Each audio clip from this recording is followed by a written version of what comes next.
Congressman Rufus, Congresswoman Revilla, Congressman Valeriano, and the others who have called for a lowering of the VAT, hindi na natin kailangan pag-usapan pa kung kailangan pababain ang VAT. Ang gusto ko lang sanang malaman, ano ang magiging aksyon na magmumula sa lahat ng mga pagdinig ng komiteng ito, dahil tulad ng nabanggit ni Congressman Dagook, certify as urgent, binigyan na ng kapangyarihan ng eksekutibo, pero hindi naman isinuspende ang excise tax, lalo na ang VAT, at ang DOF ay nagpapahayag naman na ayaw nilang pababain ang VAT. Sinabi po ni Congressman Dagook na narinig din niya na si Secretary Recto ang humaharang sa pagbaba ng VAT. Wala naman nagtanggi sa inyo na si Secretary Recto ay tutol sa pagbaba ng VAT, pero nais kong bigyang diin na tayong lahat ay mga halal na opisyal dito sa Kongreso. Tayo po ay nasa demokrasya at may separation of powers, at hindi po dapat porket may mga miyembro ng kabinete na humaharang sa pagboto sa isang bill na kailangan ng Kongreso sundan ang boses ng isang miyembro ng kabinete over ang boses ng sambayanang Pilipino. Narito din ang aking mga kababayan mula sa Batangas na kasama ko din sa paghihintay araw-araw para sa pag-aproba ng Kongreso ng pagbaba ng VAT. At tulad po ng sinabi ni Congressman Dagook, tila nagiging props lang tayo dito para ipakita na gumagawa ng aksyon ang Kongreso, pero para sa kaalaman ng publiko, nakailang pagdinig na tayo dito, paulit-ulit lang ang mga rekomendasyon ng mga nagsasalita para pababain ang VAT. Ang mga miyembro ng Kongreso ay handa na bumoto para ibaba ang VAT. Pati ang ating butihing chairman ng Ways and Means Committee ay nagpahayag na sinusuportahan niya ang suspension ng VAT para sa petroleum products.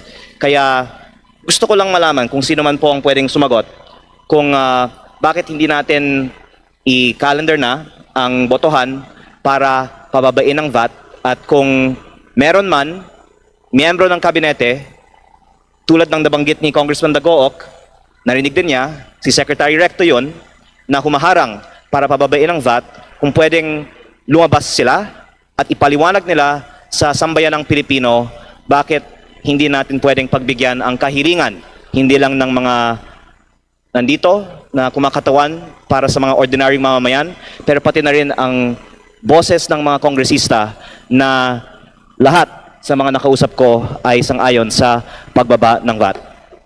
So, ako po ay nag-manifest, hindi po ako nagtanong sa inyo, Mr. Chair, pero kung sakali may pwedeng sumagot sa aking katanungan, kailan natin pwedeng i-commit sa taong bayan na magkakaroon ng botohan para maaksyonan ang pagbaba ng VAT? Maraming salamat sa manifestation. Sandali, tahimik po muna tayo. Tahimik po muna sa tamang panahon po.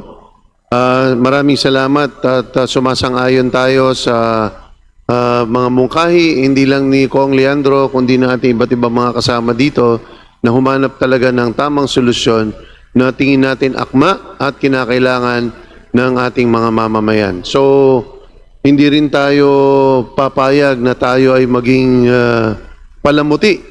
Dahil pinakita na ng Kongreso at pinakita ni Speaker Bogie D na tayo ay magdidesisyon base sa kung anong tingin natin kinakailangan ng mamamayan, despite and whatever the executive or the judiciary might say, we make decisions based on the mandate that is given to us individually by our respective districts and by the sectors that we represent. So that is the assurance of everybody who is here. Everyone here is mature enough to make that decision. So maraming salamat sa obserbasyon po na yon. Kung pwede na po kayo pumalakpak.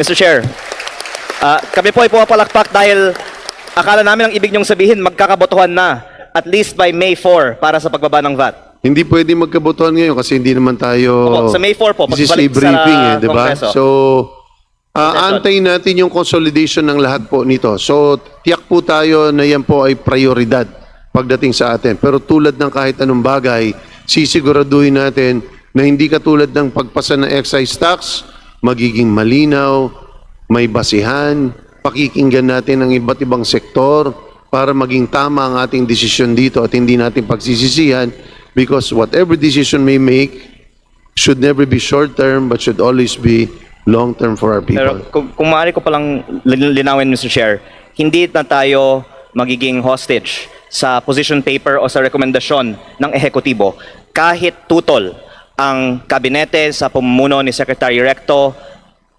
papaboran ng leadership ng House ang boto ng mayorya ng Kongreso na sumusuporta sa pagbaba ng VAT.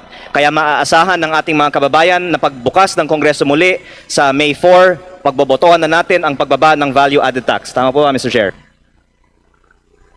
Maraming salamat po. Hindi, pwede kayo pumalakpak. Sige po, opo, para i-express po natin ang ating sentimiento. Pero tulad po ng sabi natin is, sisiguraduhin natin na babalangkasin natin at pagdidesisyonan yan. So, maraming salamat, Congressman Leandro, sa iyong mungkahi at sa ating mga kasamang nandito. Ay magandang umaga po sa inyong lahat.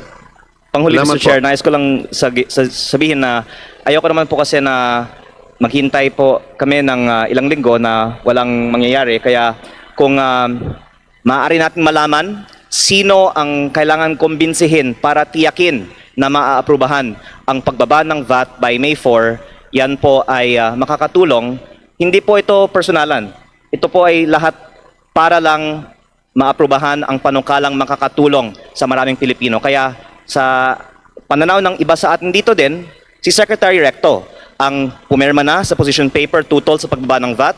Sinabi ko po, ito po ay sinabi sa akin, hindi lang po ni Chair, pati po ibang mga senior members ng House, nagsabi sa akin ito, at ayoko na pong buksan itong lahat muli sa congressional hearing, pero nais ko lang linawin sa taong bayan na para tiyakin na aprubahan ng pagbaba ng VAT, dapat siguro dalhin natin ang ating mga panawagan sa mga tunay na nagdesisyon para sa pagbaba ng VAT. At ito po ay sana magiging useful dahil sa mga susunod na mga araw doon sa mga tila nagdedesisyon para sa pagbaba ng VAT, tayo manawagan na wag na nilang harangan at pagbigyan nila ang Kongreso na ibaba ang VAT. Salamat po, Mr. Chair.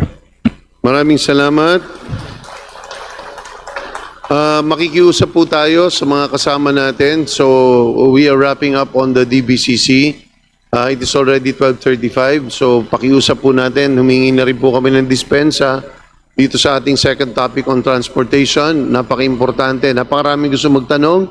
At ito talaga yung buod at nandito yung mga ating mga representante ng ating mga manggagawa. Hindi lang isa, hindi lang dalawa, hindi lang tatlong mga representante na nais natin pakinggan. But in the meantime, tayo po muna ay mag-lunch.